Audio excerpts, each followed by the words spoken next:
Olá pessoal, tudo bem? Então seja muito bem-vindo a essa nossa aula que a gente vai falar especificamente sobre um requisito, vamos dizer, extremamente importante hoje em dia, se você estiver precisando trabalhar com serviços, ok? E principalmente quando a gente está falando aí sobre serviços que precisam escalar. Eu acredito que a maioria de vocês aí já deve ter percebido que normalmente hoje em dia as coisas elas estão mudando de figura. E por que elas estão mudando de figura? Porque antigamente a gente tinha as nossas máquinas, os nossos VPS, e daí quando a gente precisava escalar, a gente criava um outro VPS, configurava tudo de novo. Depois a gente começou a trabalhar com imagens, que fica mais fácil de você criar outra. E até agora, hoje em dia, que a gente trabalha com um esquema muito forte aí, por exemplo, de auto-scaling, por exemplo. Né? Então, quando a gente está trabalhando com mecanismos desses, que as nossas instâncias elas são criadas, tá? Destruídas e removidas o tempo inteiro, tudo isso aí acaba virando uma salada na hora que a gente vai ter que se conectar com os nossos serviços. Legal? E é por isso, então, que a gente vai falar sobre esse tema que, na minha opinião, é extremamente importante nos dias de hoje, se você está trabalhando e visando entender um pouco mais sobre como que você consegue escalar suas aplicações, os seus serviços e tudo mais. Maravilha? Então, vamos lá!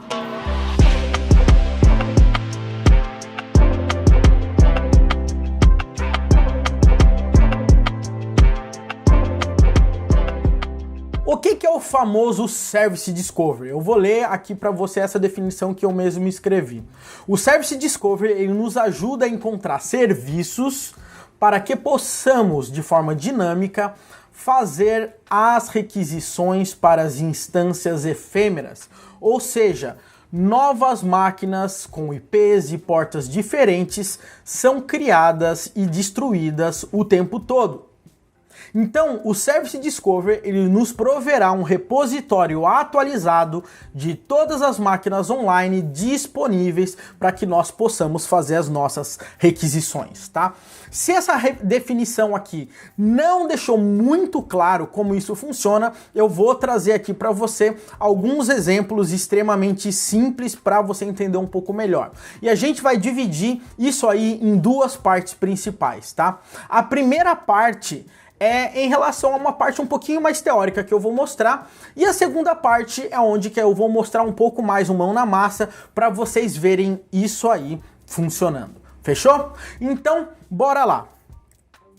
Pra gente entender um pouco melhor toda essa história de Service Discovery, eu vou até apenas dar uma pinceladinha em sistema monolítico para mostrar uma perspectiva um pouco diferente para ficar mais fácil você se contextualizar.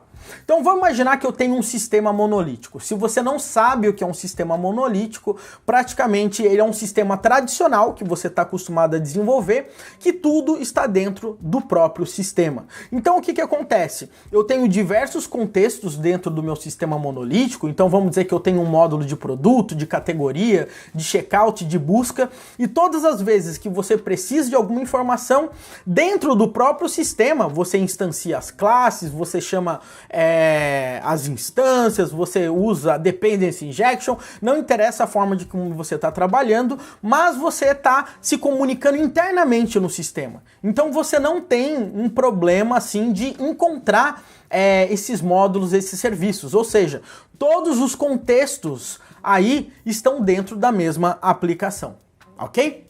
Agora o que acontece? E quando tudo isso é distribuído, tá? Vamos imaginar que eu não tenho mais um sistema monolítico e cada módulo desse camarada pode ser considerado um microserviço, um serviço, uma aplicação, o nome que você quiser dar em relação a isso. Então, o que acontece nesse caso aí? A coisa muda um pouco de figura, porque a gente acaba tendo alguns desafios. Quais são esses desafios? O primeiro é o seguinte: a gente tem diversos serviços espalhados, tá? A gente não tem mais tudo em um. A gente tem tudo aquilo distribuído, totalmente espalhado. Cada serviço, nesse caso, pode ter uma infinidade de máquinas. Então vamos imaginar que eu tenho minha área lá de produtos, que eu tenho um catálogo de produtos, eu recebo uma carga enorme, ok? Nesse serviço, e o que acontece? Eu trabalho ali com auto-scaling, então eu começo a aumentar a quantidade de máquinas quando eu tenho um grande acesso, um grande pico de acesso, e eu começo a diminuir a quantidade de máquinas quando eu tenho menos acesso. Legal? Ou seja, as máquinas elas são criadas e removidas o tempo todo. Então, além do meu serviço estar espalhado, eu tenho diversas máquinas para um mesmo serviço. Legal? E outra coisa, então o grande ponto é o seguinte, como que eu sei então se um serviço ele está disponível? Qual a máquina que eu tenho que acessar? Qual que é o IP? Vou imaginar que eu tenho 10 máquinas rodando o meu catálogo de produtos. Então, quando eu quero acessar esse meu catálogo de produtos, para qual máquina eu vou apontar? Dessas máquinas, qual que é o IP de cada uma? Todas elas estão saudáveis, vamos dizer assim? Tá todas no ar? Tá tudo certinho? Como que eu consigo ter isso? Ah, eu vou usar um load balancer. Como que você imagina que um load balancer sabe quais as máquinas que estão rodando, né? Então, essa que é a grande questão. Então, esses são os desafios que a gente tem nos dias de hoje quando a gente vai trabalhar com aplicações distribuídas. Legal? Então, o grande ponto que eu quero colocar com algumas perguntas. Quais dessas máquinas eu tenho que chamar? Quais são os IPs dessas máquinas? Quais portas eu devo chamar para garantir que esses nossos serviços eles estão funcionando? Legal? Então, aí que está o grande ponto da nossa atenção e para isso que o Service Discovery ele vai funcionar. Legal? Então, o que acontece? Vamos lá. Eu tenho a instância A, eu tenho a instância B, eu tenho a instância C, eu tenho o meu cliente, certo? Que vai consumir. E aí, todas essas máquinas, praticamente, o que elas são? Elas têm o mesmo serviço e tanto faz qual eu acessar. Mas eu preciso saber qual é o IP de cada uma, por exemplo, para eu ter acesso a esses serviços. Eu vou gravar isso num banco de dados, como é que eu vou manter o controle disso? Você coloca uma constante na sua aplicação, né? Ou tem um arquivo de configuração, um .env com as suas variáveis de ambiente. Tem diversas formas de como a pessoa trabalha, né? E o que acontece então? Essa máquina A sumiu e vamos imaginar que eu estava conectado nessa máquina A e agora? Eu tenho que começar a mandar as minhas requisições para a máquina B ou a máquina C, legal? E como que isso é feito? Eu começo a trabalhar com Service Discovery. Então vamos novamente aí recapitular. Eu tenho a instância A, eu tenho a instância B e eu tenho a instância C do mesmo serviço. Eu tenho o meu cliente, mas quando eu for trabalhar com o Service Discovery, nesse caso, a história vai ser um pouco diferente. Por quê? Porque eu vou ter um camarada que eu vou chamar de Service Registry, tá? O que esse Service Registry ele faz? Ele armazena praticamente todos os serviços que eu tenho disponível. Então vamos imaginar que eu pego a instância A e eu registro o serviço, né, da minha instância A nesse registro. A instância B eu faço a mesma coisa e na instância C eu faço a mesma coisa. Ou seja, todas essas máquinas que resolvem um único sistema, um único serviço, estão registrados nesse meu Service Registry. Legal? Agora, na hora que o meu cliente for consultar, antes dele já ir direto para uma máquina, ele consulta esse banco de dados de registro e depois acessa a máquina que esse banco de dados de registro forneceu. Então é basicamente essa é a ideia que o Service Discovery ele faz. Legal? Ele gera pra gente um registro, um catálogo de registro de todos os serviços que você tem, de todas as máquinas que estão trabalhando nesse camarada. Legal? Então essa que é a ideia principal do Service Discovery. Como você deve perceber, a gente precisa...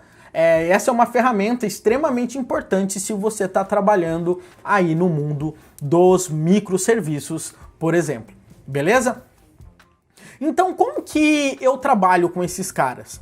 A gente tem algumas ferramentas que nos ajudam muito a resolver esse problema, que elas foram feitas especificamente para esses tipos de caso de uso. Legal? Quais ferramentas? Existe o Netflix Eureka, se eu não me engano ele é em Java, e muita gente está usando esse cara. Tem o Consul, que a gente vai falar dele hoje especificamente, tá? A gente tem o etcd aqui, né, o etcd. E a gente também tem o Zookeeper, tá? Eu não sei se alguém já ouviu falar no Zookeeper antes, mas se algum momento você já trabalhou com Kafka, por exemplo, você já deve estar acostumado com o Zookeeper, porque o próprio Kafka, ele utiliza o Zookeeper para gerenciar os serviços internos, os agentes e tudo mais. Legal? Então, essas que são as ferramentas, assim, vamos dizer, mais populares, que a galera mais fala quando a gente tá falando aí em Service Discovery, beleza? Agora é o seguinte, hoje a gente vai falar do Consul, legal? O que é o Consul no final das contas, tá?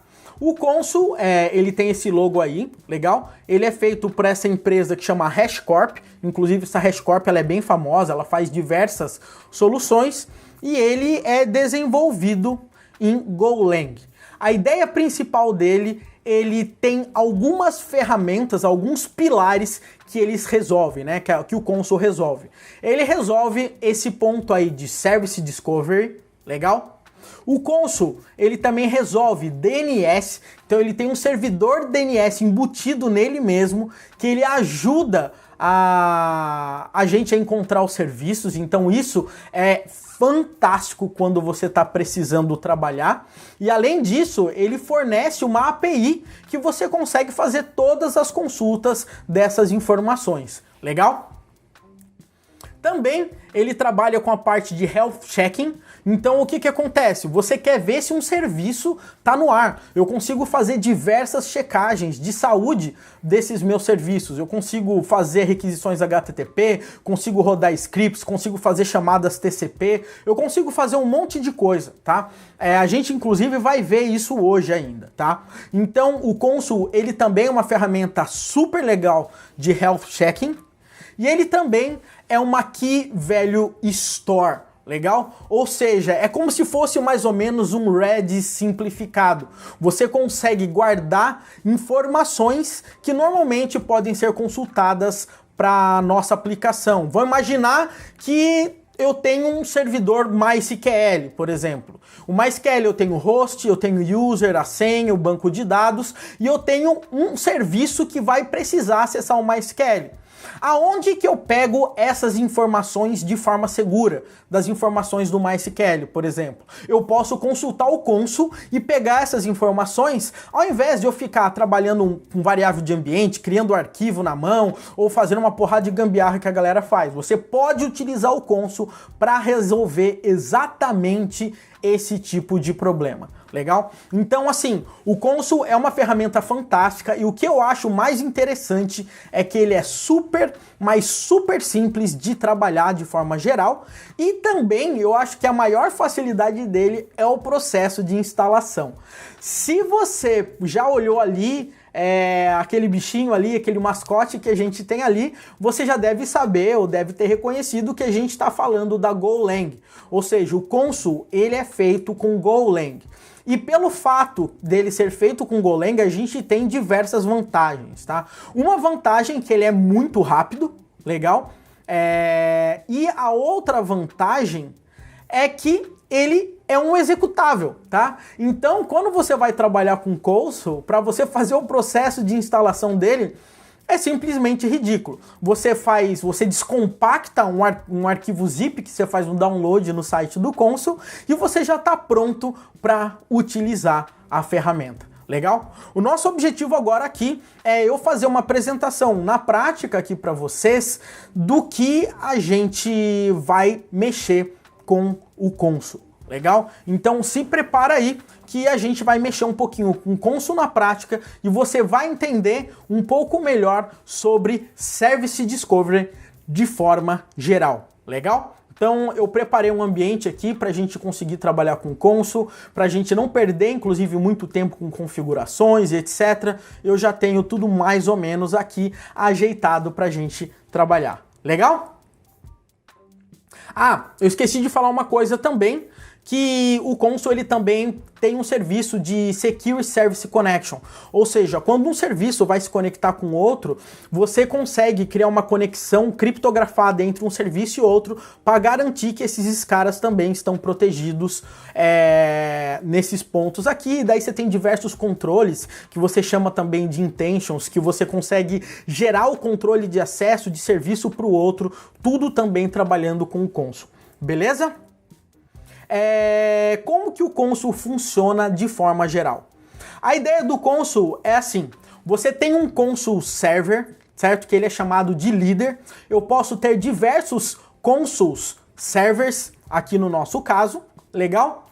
E ele tem cada serviço nosso que a gente sobe, a gente cria, a gente bota o console lá também e a gente gera isso como se fosse um agente. Tá? Ou seja, esses agentes eles se conectam aí no console server, tá? Eu posso ter mais de um server e esses camaradas eles elegem aí entre eles qual que é o camarada que deve ser o líder e daí o restante recebe aí uma replicação das informações. Inclusive, você consegue trabalhar com o conceito de data centers no console para os processos de replicação, você organiza em qual data center está cada máquina. Cara, é realmente fantástico tudo isso, legal?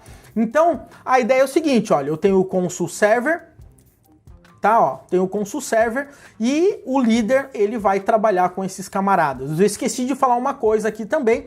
O console, ele trabalha com um camarada que chama Gossip Protocol, que praticamente é vamos dizer, um protocolo que utiliza um algoritmo aí que fica muito fácil de forma distribuída entre você replicar as informações e passar essas informações aí entre os serviços. Por exemplo, o serviço 1, serviço 2, serviço 3 desses agentes, eles têm que consultar e mandar ali entre eles o que cada um faz, isso aí tem que ser replicado também no servidor e tudo mais. Então é esse protocolo que é utilizado.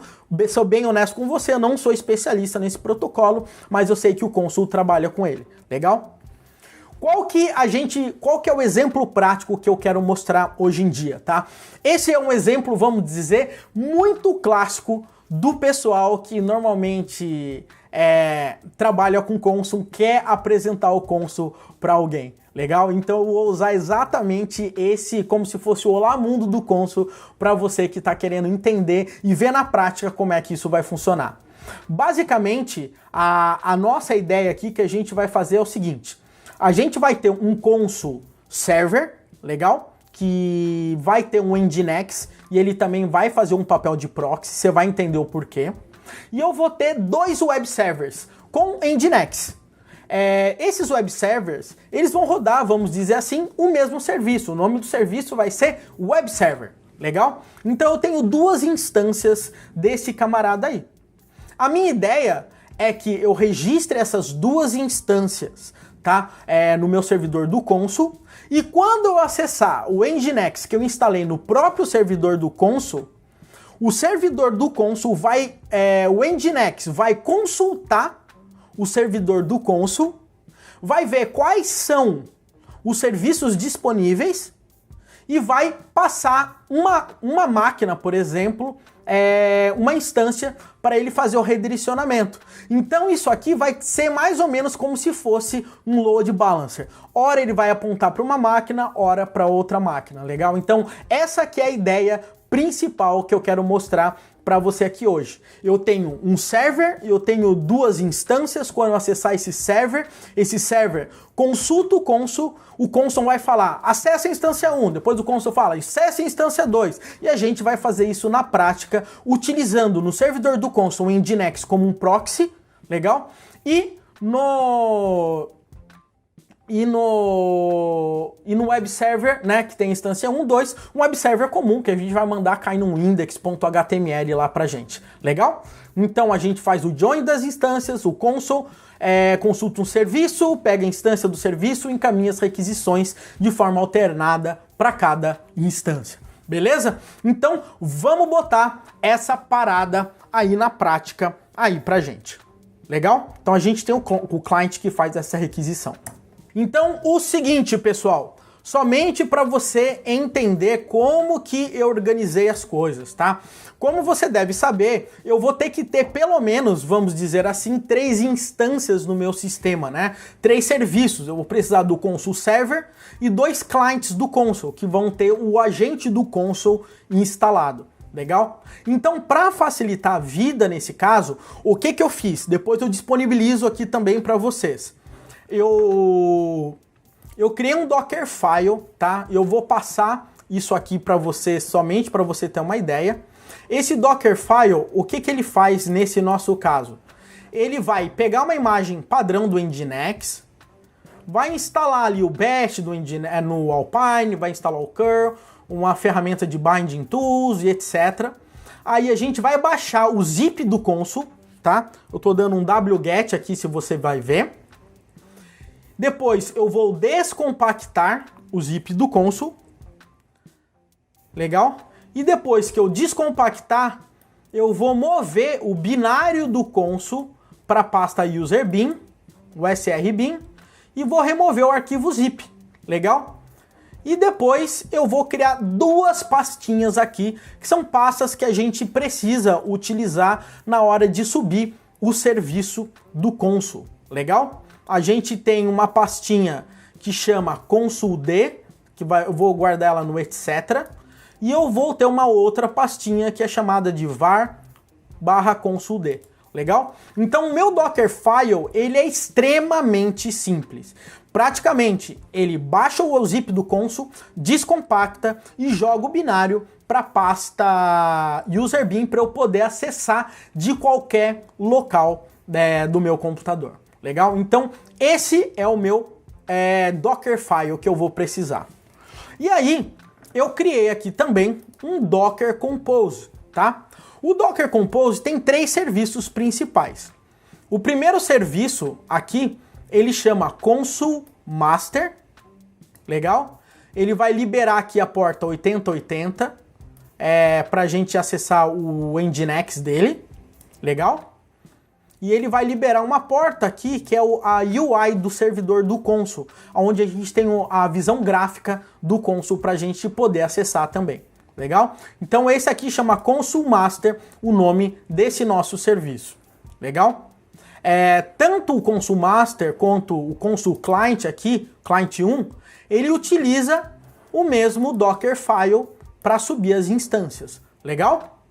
Então, o Console Client 1 praticamente é a mesma coisa, o que muda é a porta do Nginx, que eu estou redirecionando para 8081. E o Console Client 2 é exatamente a mesma coisa, eu só estou mudando aqui para a porta 8082, tá? Então eu vou ter 3 containers rodando com o console instalado, um deles vai ser o server, os outros 2 vai ser um client que a gente vai instalar, a gente vai rodar os agentes do console. Quando eu acessar o server pela interface web, eu tenho que rodar um proxy ali, vai rodar um proxy para a gente conseguir trabalhar, beleza?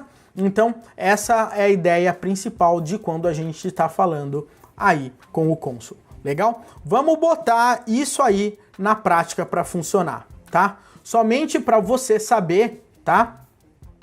Somente para você saber, esse aqui é o site do console, tá? Esse aqui especificamente é o site do console. Você acessa console.io, aqui tem um guia, aqui ele fica mostrando as paradinhas, somente para você ter ciência disso, beleza? Então, bora lá, meu povo, bora lá botar isso aqui para funcionar. Eu vou pegar aqui o meu console, que já tá no jeito aqui, legal? E, se você perceber, eu tô aqui naquela minha pastinha onde eu chamei de console, onde eu tenho o Dockerfile e o Docker Compose. Então eu vou dar um Docker Compose app-d e ele vai criar agora aqui o meu console, tá? Então, se você perceber, eu tenho um master e os clients. Cada client desse vai servir aqui pra gente uma página HTML através do Nginx. E o master tem um Nginx que vai servir aqui como proxy reverso pra gente. Beleza? Então, agora o que a gente vai fazer? A gente vai começar a fazer a configuração do nosso console master. Bacana? Então, vamos lá. Eu vou dar um Docker Compose exec, tô entrando no container, tá? docker compose exec console master bash. E prontinho, tô aqui já no meu container do console, tá? Se eu listar aqui, ó, não botei nem working dir, ele tá caindo na raiz da nossa parada, legal? E agora, se você perceber, quando eu digitar console, eu tenho todos os comandos aqui do console. Então você pode perceber que é extremamente simples trabalhar. Basicamente o que a gente fez o download do zip, descompactou e jogou na pasta usr bin. Legal? Praticamente foi isso que a gente fez. Legal?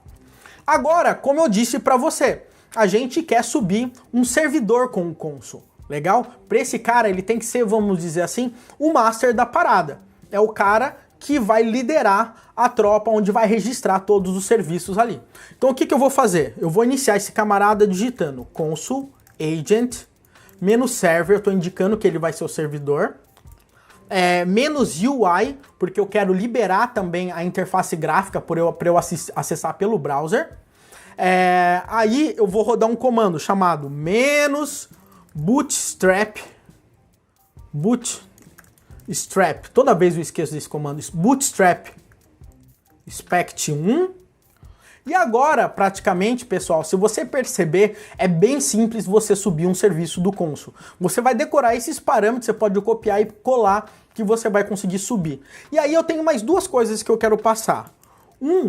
É um datadir, onde que eu vou falar aonde que o console vai guardar arquivos de dados. Legal? Aonde que ele vai precisar gravar as coisas, persistir dados.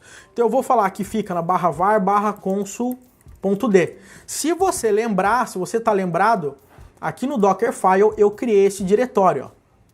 Makedir, etc, /console.d e makedir /var /console.d. Então isso não vem do nada aí na história aqui pra gente. Legal?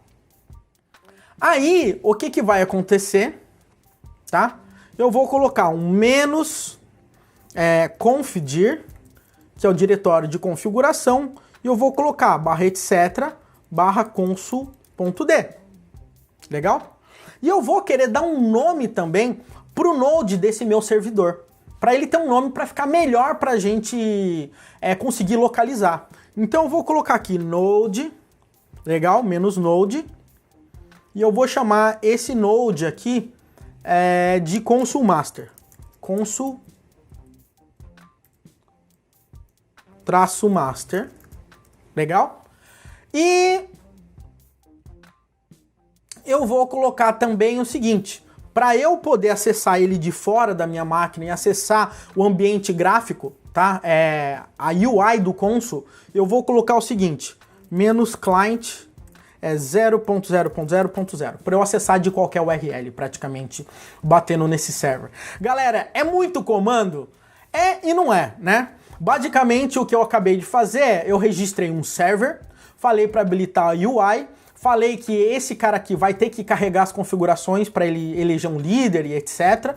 Passei os dois diretórios de configuração, o nome do meu node e habilitei para eu conseguir acessar de forma externa a minha UI. Agora eu vou botar esse camarada para rodar. Vamos lá? E eu errei.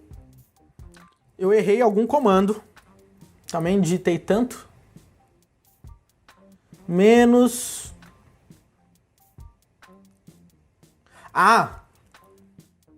Tô digitando errado mesmo. Não é configdir, é configdir.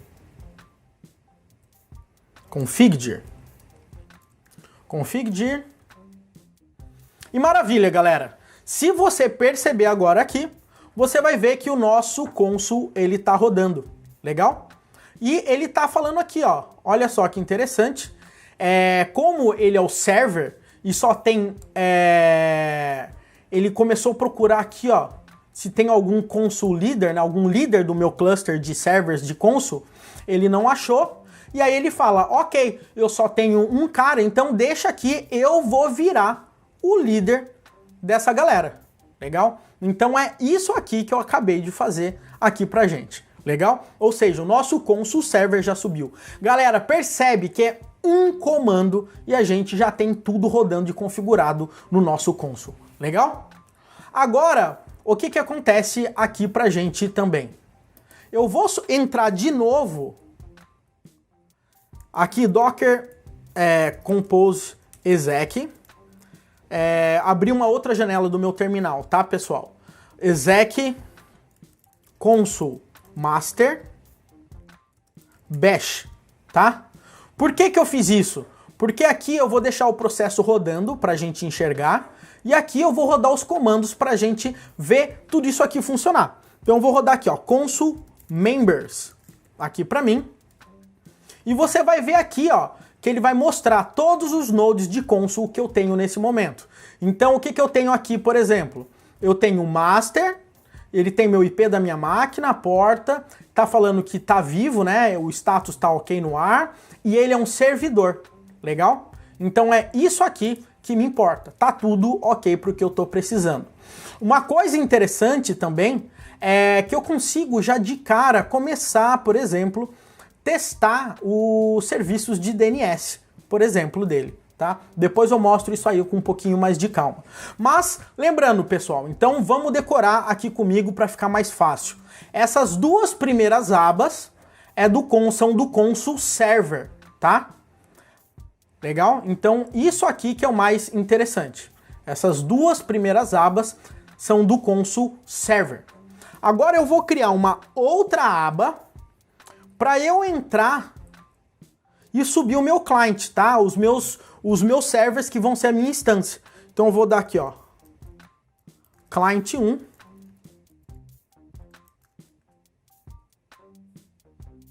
E entrei.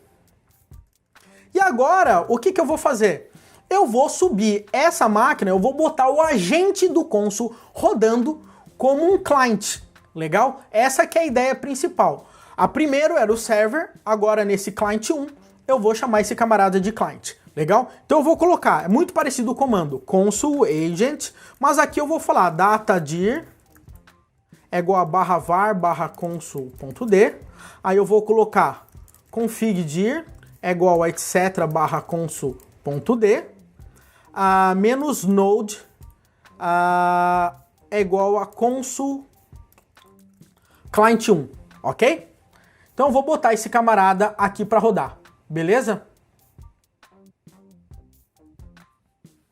Essa é a ideia principal, ok? Tá rodando o meu client, né, do meu console client 1, legal? Perceba que de cara ele falou aqui para mim, olha, não tenho nenhum servidor disponível para mim, legal? O que eu faço agora, meu querido amigo? Eu vou abrir mais uma tab e vou entrar aqui de novo no bash, ok? Do client 1. Então, somente para resumir, essa primeira aba é o console server do processo rodando. A segunda aba é o console server ainda onde a gente pode digitar os comandos. Essa segunda é o console 1, ok? Rodando o agente. E essa aqui é o console 1 onde a gente vai digitar os nossos comandos. Legal? Então, o primeiro comando que eu vou dar aqui vai ser o seguinte, ó. Console members. E olha o que ele vai falar aqui para mim. Ele tá falando que aqui eu tenho o console client 1, tá live e o tipo dele é client. Aqui no nosso server, ele tá falando pra gente que o tipo desse camarada é server. Mas o grande ponto é o seguinte, eu quero fazer com que esse client aqui se conecte nesse server. Como que eu faço isso? Eu faço o seguinte, olha a dificuldade, galera. Presta bem atenção porque é difícil. Olha o tamanho desse comando. Eu vou dar console join console master, que é o nome do meu cluster. E prontinho, galera. Só isso que eu precisava fazer. Se você olhar agora aqui, olha só que interessante o log do console master aqui.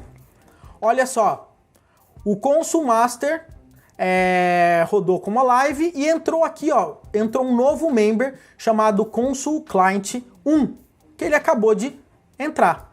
Agora eu vou dar um console members e você vai perceber aqui para mim que eu tenho esses dois camaradas agora rodando aqui. Eu vou dar um console members aqui também e você vai ver que eles já se replicaram essa nossa informação. Bacana? Então, esse é o nosso principal ponto inicial que a gente tem com esse cara. Legal? Agora, o que eu vou fazer? Somente para a gente fazer o mesmo raciocínio, tá? Eu vou chegar aqui, vou copiar esse comando que eu dei no console agent, vou criar uma nova aba e vou subir aqui o client 2. Legal? Vou rodar o agente no client 2. Tá rodando. Não tem servidor no client 2 ainda. Agora eu vou dar console members, criei uma nova aba, tá? Só tem ele, client 2 e client.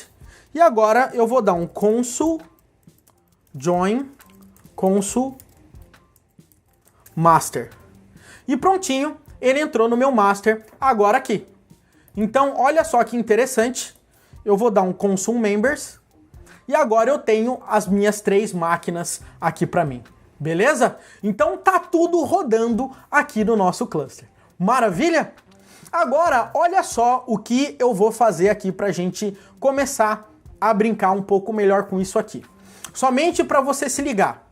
Se você olhar aqui o meu Docker Compose File, eu liberei a porta 8180 para a gente acessar um Nginx no client 1. Legal? Então eu vou fazer o seguinte, somente para ficar mais fácil para a gente ver. Localhost 2.8081. E eu acessei o Nginx do client 1. Somente para ficar mais fácil, olha o que eu vou fazer. Eu vou dar um vim, user share nginx html index.html. Vou apagar aqui. Opa. E eu vou colocar aqui Welcome to Client 1. Vou salvar. E se eu acessar aqui... Opa. Por que não rolou? Ah, me desculpa. Welcome to... Não é Client 1 esse. Esse aqui é o Master, né? Welcome to Master. O Client 1 tá aqui, ó. Nessa janela. vim/usr share nginx html o index.php. Vou apagar aqui somente para a gente saber o Nginx que a gente está trabalhando. E agora aqui eu vou dar um welcome to client 1. Agora eu vou atualizar aqui. A porta 8081, client 1. E eu vou colocar 8082 Nginx ainda. Então eu vou entrar aqui. Vou dar um vim usr share nginx html index.html.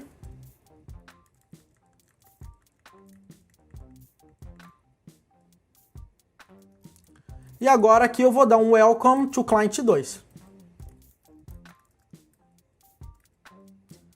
Legal? Se eu chegar agora aqui, welcome to client 2. E se eu criar um novo aqui, eu vou dar um 8080, que eu acho que é o nosso master, né? Deixa eu ver. 8080 que é o nosso master. Mas por enquanto deixa esse camarada aqui. Welcome to master. Então, ó, 8080 master, 8081 client 1, 8082 client 2. Legal? Agora, olha o que eu vou fazer. Isso aqui é importante você prestar bem atenção. Legal? Eu vou configurar um serviço agora no nosso console, para que esse console ele trabalhe aí pra gente de uma forma interessante. Ou seja, qual que é essa forma interessante? Mostrando os serviços que a gente tem cadastrado. Então, como que a gente vai fazer isso aqui? A gente vai fazer da seguinte forma, tá? No meu console, não preciso nem fazer meu console, eu vou fazer um arquivo JSON aqui para mim, para ficar mais fácil, deixei até esse camarada aberto aqui para mim. Eu vou fazer o seguinte, tá? Se você quiser ver melhor, vou aumentar a janela aqui para mim. Eu vou definir um service. O nome desse meu service aqui, ele vai ser Web Server. Legal? Ele vai ter uma tag. Eu posso definir tags também, se eu quiser, para ficar mais fácil de eu colocar. E eu vou colocar aqui tag Web Server. Somente caso em algum momento a gente quiser separar os nossos serviços além de tags ainda. E eu vou falar qual que é a porta que esse serviço serve, que é a porta 80. Legal? Então é isso que eu fiz aqui, criei esse arquivo JSON. Eu vou salvar, vou copiar. E agora, lembra que quando eu fui subir o meu arquivo, a minha configuração do Consul, eu especifiquei um config.dir?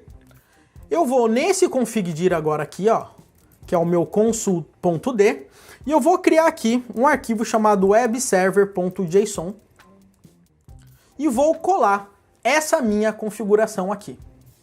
Beleza? E agora, o que eu vou fazer? Eu vou dar um consul reload. O reload foi triggered e agora a gente vai ver aqui, ó, que sincronizou um novo serviço chamado de web server. E aqui no meu master, ele vai sincronizar também esse serviço. Legal? Esse aqui é o meu grande ponto. Agora que eu já tenho esse serviço web server, como que eu sei que ele funciona, tá? O Consul, lembra que eu falei para vocês, ele tem um servidor próprio de DNS. E eu posso fazer a consulta desse servidor DNS para ver se esse serviço está no ar. Então olha só que legal, eu vou dar um dig, tá? O dig é uma ferramenta que você usa, né? É do próprio Linux para consultar DNS. Eu vou falar localhost -p 8600, que é a porta do servidor de DNS do Consul, ok? E aqui eu vou chamar webserver.services.consul. Legal? Vou dar um enter aqui.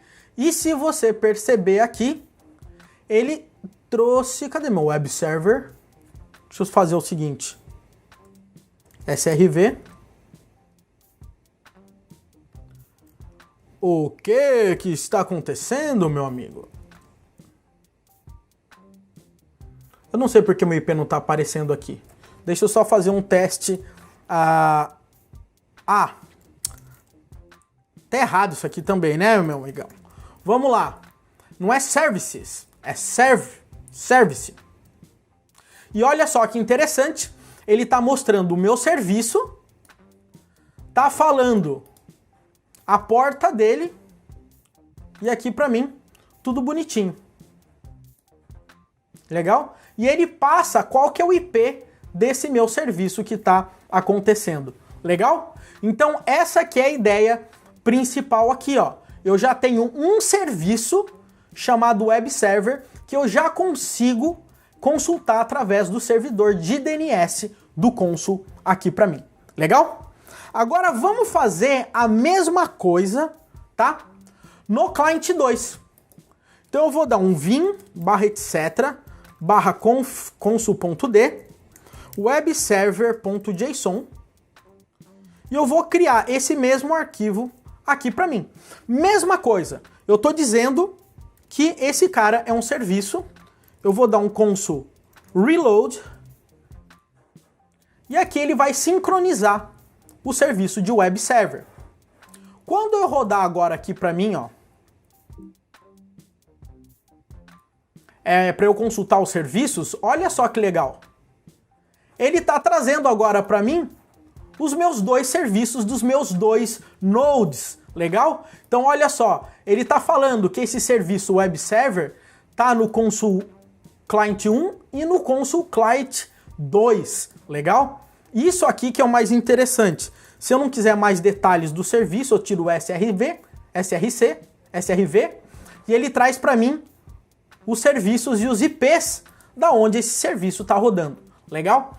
Isso aqui, pessoal, que eu acabei de mostrar para você, é de nível de consulta de DNS. tá? Mas eu consigo consultar também para uma API REST que o Consul dá aqui pra gente, legal?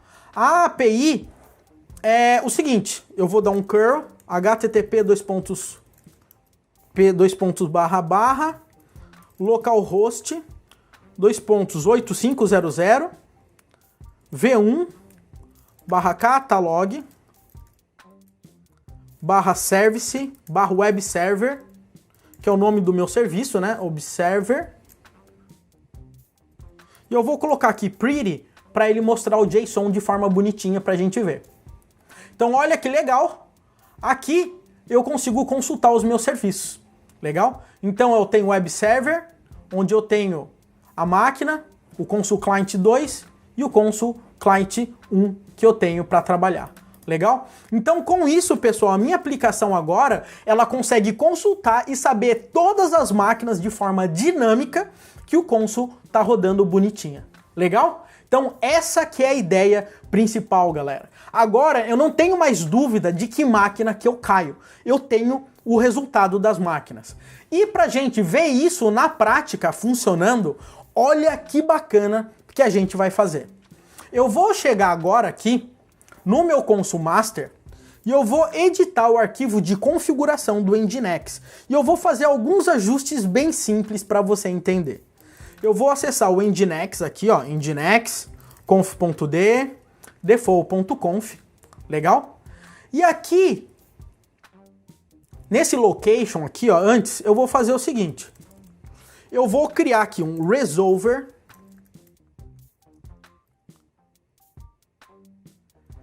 localhost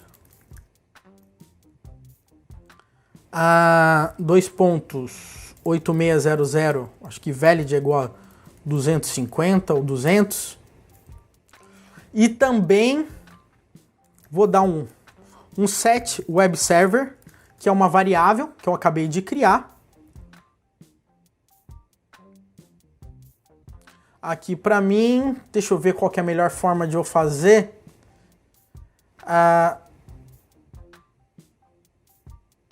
Set web server. Aí eu acho que eu consigo colocar o seguinte no meu set web server. Eu vou fazer o seguinte, eu vou colocar http webserver.service.consul. Ok? E aqui no location, vamos ver se vai funcionar o que eu estou fazendo, galera. Eu vou colocar proxy pass web server. E aqui vai um ponto e vírgula aqui pra gente. Qual que é a minha ideia principal de eu conseguir trabalhar assim?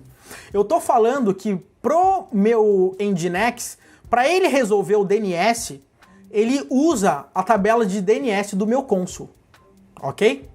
E depois que ele resolveu, todo mundo que acessar aqui a porta 80 nessa URL, que é o barra da minha aplicação do Nginx, vai ser redirecionado via proxy, né, para essa URL interna aqui do meu serviço, do meu Consul, que pode cair no cliente 1 ou no cliente 2. Vamos ver se vai funcionar.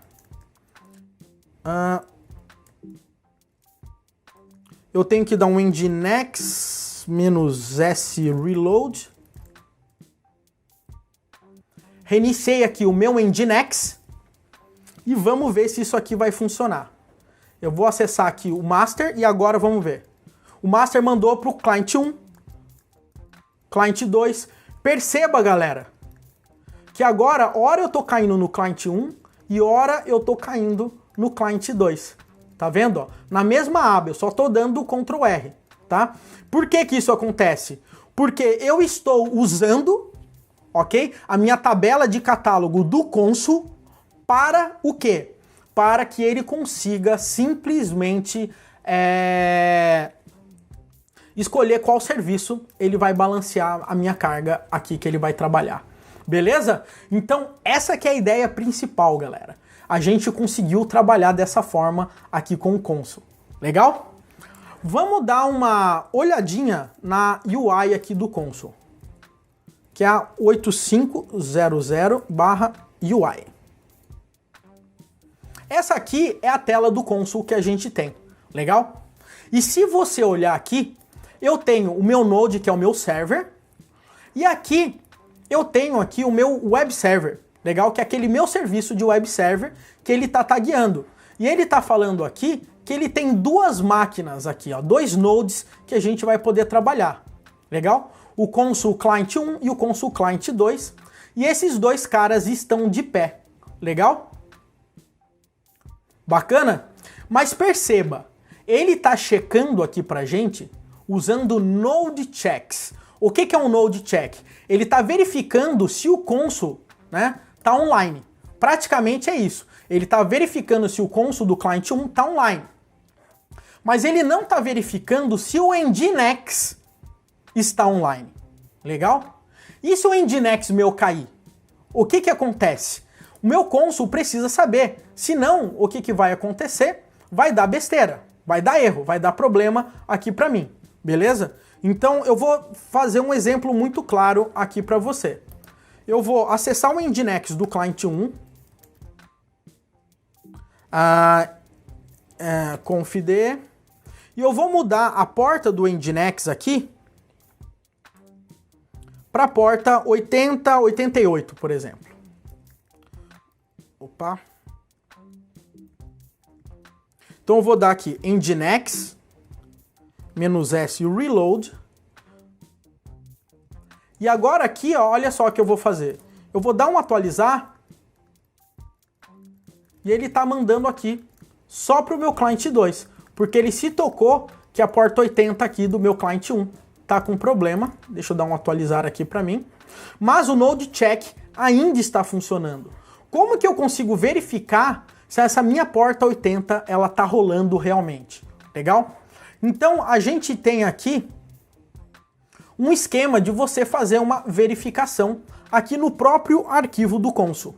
Legal? Então eu vou chegar agora aqui, ó, vou dar um editar no console.d web server, e bem na onde que eu tinha aqui a parte de porta aqui para mim, eu vou ter uma parada aqui que é o check. Deixa eu editar aqui no coisa aqui para garantir que eu não vou escrever errado, tá? Eu sou louco para escrever JSON errado, sou muito ruim para escrever em JSON. Então eu vou colocar aqui, ó, check. E agora aqui eu vou colocar o seguinte, eu vou colocar o check, eu vou colocar Nginx, o nome desse meu check. Eu vou colocar o name desse meu check, Nginx server. Eu vou falar que ele vai fazer uma requisição HTTP.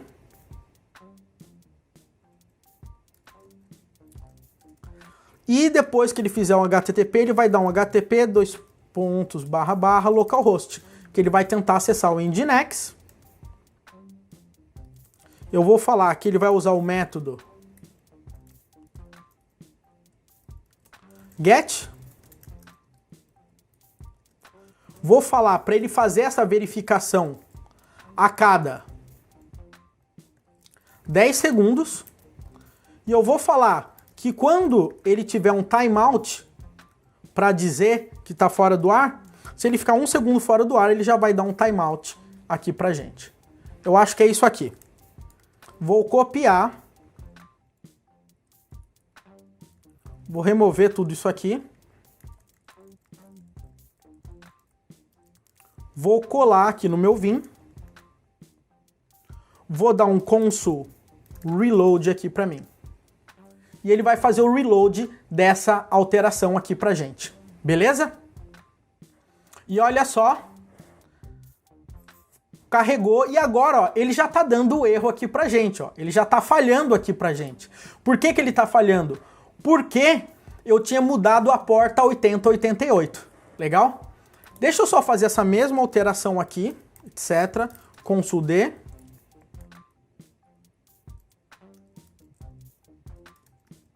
Vou dar um console reload. E aqui, em tese, não é pra gente ter erro, porque o Nginx tá rodando, legal? Então, ó, eu tenho um check chamado Nginx e tá tudo funcionando. Se eu chegar agora aqui na minha UI e eu der um atualizar aqui nos meus services, ele vai mostrar aqui pra mim, ó, que eu tenho um service check que no meu console client 1 tá com problema. Legal? Agora, o mais legal de tudo isso aqui, meu povo, é o seguinte, que se eu chegar aqui e dar um dig, você vai perceber que só tá vindo um serviço para mim. O que o Consul faz? Ele é muito esperto. Quando ele vê que um serviço imediatamente caiu, ele para de mostrar esse serviço no catálogo automaticamente. Então, isso evita com que a gente fique fazendo requisição para servidor que está fora do ar. Legal? Agora, olha só que interessante. Eu vou no meu default.conf aqui do Nginx, vou mudar isso aqui pela porta 80 normalmente, vou dar um Nginx -s reload, e vou rodar o programa de DNS aqui do Consul. E você vai ver agora que eu já tenho os dois servers voltando ao normal, porque ele está passando no health check. Se eu olhar agora aqui, tá tudo funcionando maravilha aí com o meu serviço de web server. Legal? Então, essa que é a parada aí que a gente está trabalhando aí com o Consul, galera. Meu, é fantástico esse tipo de ferramenta quando a gente está trabalhando com o Consul. Legal? Então, esse tipo de Service Discovery ajuda muito. Ele tem uma API REST muito completa, que você consegue fazer isso tudo pela sua aplicação, caso você vá trabalhar com serviços. Daí você pode criar uma camada de abstração, aí você que sabe, mas você tem acesso a todos esses recursos no Consul quando você vai trabalhar. E quando você acessar aqui, opa, client 1 e client 2. Client 1 e client 2. Aqui para mim. Então, automaticamente o Consul consegue trabalhar isso tudo aqui pra gente, meu povo.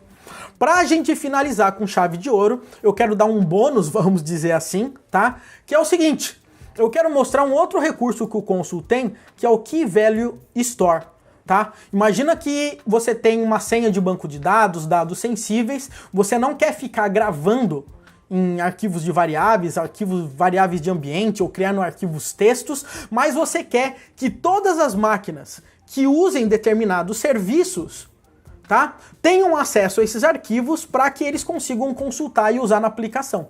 Legal? Então o Consul, ele tem de forma protegida um serviço de Key Value, como se fosse um Redis, tá? Para que você consiga trabalhar. Legal? Então olha só que legal, eu consigo criar aqui e eu posso colocar assim, ó, mysql/conf/user, por exemplo, tá? Eu vou colocar aqui, eu vou colocar user root, vou salvar, vou criar mais um aqui, mysql/conf/password 123, mysql/conf/host, mysql/conf/dbname, nome do DB. Beleza? Então, se eu entrar agora aqui, eu consigo ter acesso a todas essas informações para um Key Value. E eu consigo acessar também pelo console aqui, tá? Então, por exemplo, se eu chegar aqui e dar um consul kv get mysql/conf/user, ele vai trazer aqui para mim root, entendeu? Se eu quiser adicionar alguma outra informação, consul kv put mysql/conf/port e eu vou colocar 3306. E aí eu vou dar um get /port e ele vai retornar aqui para mim 3306. Beleza? Então olha que legal, galera. Além de você trabalhar dessa forma, não importa. Todo lugar que você trabalhar com Consul e você tiver uma aplicação rodando, você não precisa se preocupar em só ficar criando variáveis de ambiente, fazer configurações externas e tudo mais. Com o Consul você consegue ter acesso a todas essas informações e é legal que toda hora que a sua aplicação acessar, ela lê o Consul rapidinho e ela já traz essas informações para que você precise. Essa é a ideia principal que eu queria trazer aqui para você que está me vendo apresentar o Consul, legal? Uma coisa que é super importante, tá? Não esquece, tá? De fazer os testes, tá? Brinca bastante, é muito simples, você não precisa nem instalar Docker, você baixa um binário na sua máquina e você consegue já trabalhar com o Consul imediatamente. Maravilha? Pessoal, era isso que eu queria passar para você hoje sobre o Consul e espero que você tenha entendido todo esse contexto de Service Discovery e nesse caso que o Consul consegue trabalhar. Existem várias outras ferramentas, como o Zookeeper, por exemplo, que resolvem os problemas mais ou menos dessa forma também. Beleza? É isso aí que eu queria para você. Um grande abraço e até mais.